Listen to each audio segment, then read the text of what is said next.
Police खुलासे में सामने आया है कि आरोपी ने अपनी प्रेमिका के लिए लूट किया था, लेकिन इसी कड़ी में ट्रिपल मर्डर हो गया। दरअसल पटना में 3 फरवरी की शाम के समय बख्तियारपुर और अथमल गोला थाना को सूचना मिली कि वाजिदपुर धमहाइयों के बीच वाजियापुर मोड़ पर एक सड़क दुर्घटना में पति पत्नी और उनका बच्चा गंभीर रूप से घायल हो गए हैं। उन्हें बख्तियारपुर के प्राथमिक स्वास्थ्य केंद्र लाया गया, जहां पति पत्नी की मृत्यु हो गई, जबकि बच्चे का इलाज जारी था। सूचना मिलने के तुरंत बाद बख्तियारपुर थाना अध्यक्ष ने घटना स्थल का दौरा कर जांच शुरू की। शवों की शिनाख्त के बाद संदिग्ध चोटों को देखकर पुलिस ने मामले की गंभीरता को भांपा और अनुमंडल पुलिस पदाधिकारी बाढ़ 2 के नेतृत्व में एक जांच दल गठित किया। जांच के दौरान यह पता चला कि 2 अन्य व्यक्ति भी घायल हुए हैं, जिनका इलाज बाढ़ अस्पताल में चल रहा है। बाढ़ अस्पताल में इलाजरत संजीत कुमार और नवीन कुमार ने घटना के बारे में बयान दिया, लेकिन नवीन ने अपने बयान में बताया कि उनका मोबाइल लूट लिया गया था। हालांकि जांच दल ने घटनास्थल से मोबाइल बरामद किया है। जांच के दौरान पुलिस को यह महसूस हुआ कि नवीन कुमार बार-बार अपना बयान बदल रहे थे, जिससे उस पर संदेह उत्पन्न हुआ। इसके बाद एसआईटी ने तकनीकी अनुसंधान शुरू किया। इस दौरान सीसीटीवी फुटेज, डॉग स्क्वाड और एफएसएल टीम द्वारा घटनास्थल की बारीकी से जांच की गई। अंततः पुलिस ने गेनारी नामक एक आरोपी को हिरासत में लिया, जिसने घटनास्थल पर लूटपाट और हत्या में अपनी संलिप्तता स्वीकार की। गेनारी ने बताया कि वह और उसके साथी फुलेलपुर के संजय चौधरी से पैसे न मिलने पर लूट की योजना बनाकर वाजिदपुर अमहावो सड़क पर पहुंचे थे। वहां उन्होंने एक दंपति को घेर कर लूट की कोशिश की, जिसमें पति को गोलू और महिला को गेनारी ने चाकू मारा। बच्चे को भी चाकू से घायल किया। जांच में गेनारी की निशानदेही पर पुलिस ने घटना में इस्तेमाल किया गया चाकू, मोटरसाइकिल, मोबाइल और घटनास्थल पर पहने गए कपड़े बरामद किए। गेनारी और गोलू समेत अन्य आरोपियों को गिरफ्तार कर लिया गया है, जबकि नवीन कुमार अभी भी पुलिस अभिरक्षा में इलाजरत हैं। पुलिस ने एक अन्य आरोपी की पहचान कर उसकी गिरफ्तारी के लिए छापेमारी जारी रखी है। पटना ग्रामीण एसपी विक्रम सिहाग। इसमें जो है हम यहाँ पर अथमल गोला थाना अंतर्गत दिनांक 3 फरवरी को जो है इवनिंग में सूचना मिला था लगभग 7:30 बजे कि जो वाजिदपुर थमा ग्राम है उसके बाहर जो सड़क है उस पर जो है 2 मोटरसाइकिल के आपस में टक्कर हुई है और उसी के अंदर जो है 4 लोग वहाँ पर जख्मी या उसमें पड़े हुए हैं। तुरंत जो है बाद में थाना वहाँ पर टीम जैसे ही रश किया तो उससे पहले ही जो वहाँ पर व्यक्ति जो भी घायल थे उनको उनके परिजन वहाँ पहुँच चुके थे और वो लोग उनको बाढ़ और बख्तियारपुर ले गए। उसी क्रम में बाद में सूचना मिला कि जिनको 2 को बख्तियारपुर लाया गया था, एक उसमें दंपति थे हस्बैंड वाइफ, और जिसमें हस्बैंड का नाम मनीष है, वो थमाए गाँव के रहने वाले थे, और उनकी वाइफ और जो उनका एक छोटा बच्चा था वो लोग अपने ससुराल से आ रहे थे और अपने ग्राम जा रहे थे। उस जो हस्बैंड वाइफ है दोनों का मृत्यु हो गया और जो बच्चा था वो हॉस्पिटल में इलाजरत था। और जो दूसरे जो 2 और व्यक्ति जिनका नाम आया कि उनको इंजरी हुआ है वो बाढ़ अस्पताल गए और वहाँ से PMCH रेफ़र हुआ है। उसी क्रम में जो रास्ते में जो है एक व्यक्ति संजीत कुमार का उसमें मृत्यु हो जाता है और जो दूसरे व्यक्ति हैं उनको फिर बाद में अभी वर्तमान में नवीन जिनका नाम है वो इलाजरत है। ये प्रथम जो सूचना हम लोगों को मिला। उसके बाद जो है थाना जब घटनास्थल पे गया तो उससे पहले ही जो वहाँ से जो है बाइक वगैरह थी उनको जो उनके परिजन वगैरह उन्होंने हटा दिया था। साथ ही जो घटनास्थल का निरीक्षण जो प्रथम दृष्टया किया गया उससे जो यहाँ पर घटनास्थल पे काफ़ी ब्लड वगैरह मिला, तो जिससे माना गया कि यहाँ जो PO है वो वही है और इस्टेब्लिश भी हुआ। परंतु जो घटना के मतलब जो रियल जो पॉइंट आता है वो बाद में आता है, जब जो हम लोगों के द्वारा इंक्वेस्ट करने के लिए पदाधिकारी को हॉस्पिटल में भेजा गया तो वहाँ पर पाया गया कि कुछ जगह पे जो है मृतक हैं उनके शरीर पे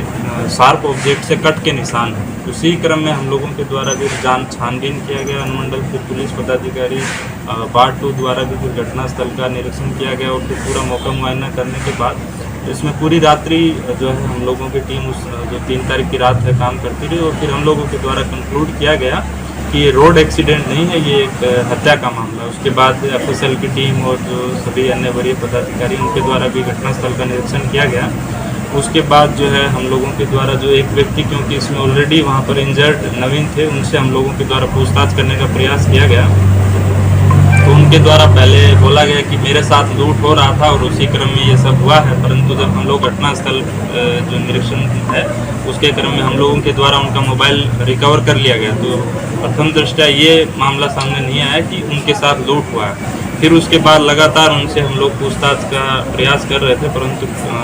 किसी भी तरीके से उन्होंने कोऑपरेट नहीं किया और बार बार एक अलग नया स्टोरी बना के, क्योंकि वो जो है अस्पताल में भर्ती थे तो उसी वजह से वो अपना उनको समय मिलता गया और वो अपना स्टोरी अलग अलग बना के पुलिस को अलग अलग डायरेक्शन में गुमराह करते रहे। कभी जो है अपना मित्र जो संजीत कुमार जो जिनका मृत्यु हुआ उनका प्रेम प्रसंग का मैटर बता के, कभी किसी और पुराने कांड का हवाला देके और इस तरीके से गुमराह करते रहे। परंतु हमारी जो टीम है एसडीपीओ वार्ड 2 और थाना अध्यक्ष अथमल गोला, इनके द्वारा जो सराहनीय काम करते हुए लगातार टेक्निकल जो टीम थी उसके साथ कोऑर्डिनेट करते हुए इन लोगों के द्वारा जो है जो घटना के अंदर अन्य जो व्यक्ति था, एक गेनारी नाम का व्यक्ति, उसको फिर जो है टीम के द्वारा कल मॉर्निंग में अरेस्ट किया गया और उसके बाद जो है उनके द्वारा पूरी घटना का जो है जो पर्दाफाश उनके द्वारा बताया गया हम लोगों की कैसे हुआ। उनके द्वारा बताया गया कि ये लोग 3 तारीख को शाम को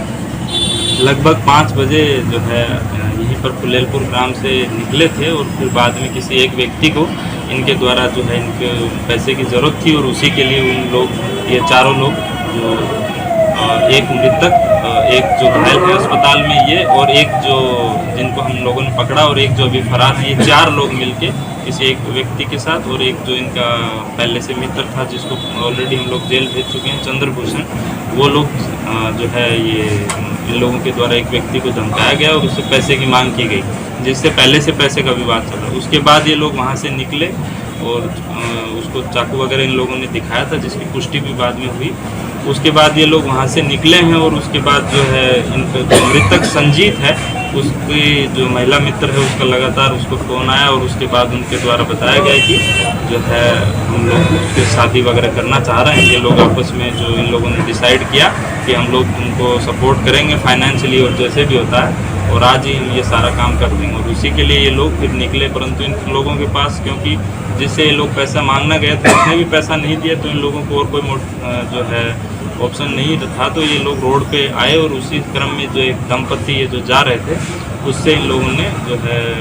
छिनतई की प्रयास किया। उसी क्रम में जो गेनारी और उसका जो एक मित्र है गोला, जो दोनों चाकू लिए हुए थे, उनके द्वारा जो महिला और पुरुष दंपति थे उनको धमकाया गया। फिर बाद में उनके द्वारा रजिस्ट किया गया तो उनको चाकू जो है उनको मार दिया। उसी क्रम में जो संजीत है उसके द्वारा बताया गया कि ये दोनों जो महिला पुरुष हैं ये मेरे रिलेटिव हैं, इनको जानता हूं, जो फिर बाद में हम लोगों की इन्वेस्टिगेशन में भी आया कि संजीत का इनसे जान पहचान था। तो संजीत ने भी उसको रजिस्ट करने का प्रयास किया कि इनको नहीं मारो, परंतु ये सभी लोग आपस में जो है काफ़ी इस तरीके का जो क्राइम है उस करने के लिए वो प्रतिबद्ध होकर आए थे और उसी वजह से फिर बाद में जब संजीत ने भी रजिस्ट किया तो उसको भी इन लोगों के द्वारा आपस में फिर चाकू मार दिए और उसी क्रम में उसको भी गंभीर चोट आई और फिर बाद में उस चोट से उनकी मृत्यु हो गई। और उसके बाद जो है जैसे ही ये क्राइम हुआ उसके बाद जो 2 जिनको कोई इंजरी नहीं हुई, गनेरी और गोलू, ये दोनों फरार हो गए और बाकी जो थे अपने 2 मित्रों को वहीं पे घटनास्थल पे छोड़ के भाग गए और बाकी जो दंपति थे उनकी भी जो बॉडी है उसको भी छोड़ के लोग भाग गए। बाद में जो है आगे का घटनाक्रम आप लोग जान रहे हैं। और उसके बाद जो है हम लोगों को जो गेनारी है उसको जो अरेस्ट करने के बाद हम लोगों के द्वारा उनका कन्फेशन लिया गया और उस कन्फेशन के आधार पे हम लोगों के द्वारा जो उसके द्वारा जो चाकू घटना में यूज़ किया गया उसको भी रिकवर कर लिया गया। साथ ही जो उनके द्वारा जो कपड़े उस समय घटना में पहने गए थे जिन पे ब्लड स्टेन्स हैं वो भी हम लोगों के द्वारा रिकवर कर लिया गया। उसको अभी हम लोग जो है FSL को भेजेंगे और फिर जो ब्लड जो है उसका ब्लड मैचिंग के लिए DNA को हम FSL को लिखेंगे कि उसका मैचिंग करके हम लोगों को दें ताकि हम आगे इसको प्रोसिक्यूट कर सकें। और जो बाकी एक अन्य अभियुक्त है वो फरार है अभी भी और उसके लिए हम लोग लगातार जो छापेमारी कर रहे हैं और 1 से 2 दिन में हम लोग उसको भी गिरफ्तार कर लेंगे। और इस घटना में शामिल जो केवल एक अभियुक्त बचा है, बाकी सभी की अब गिरफ्तारी हो चुकी है और जो अन्य जो अभियुक्त है उसके पास से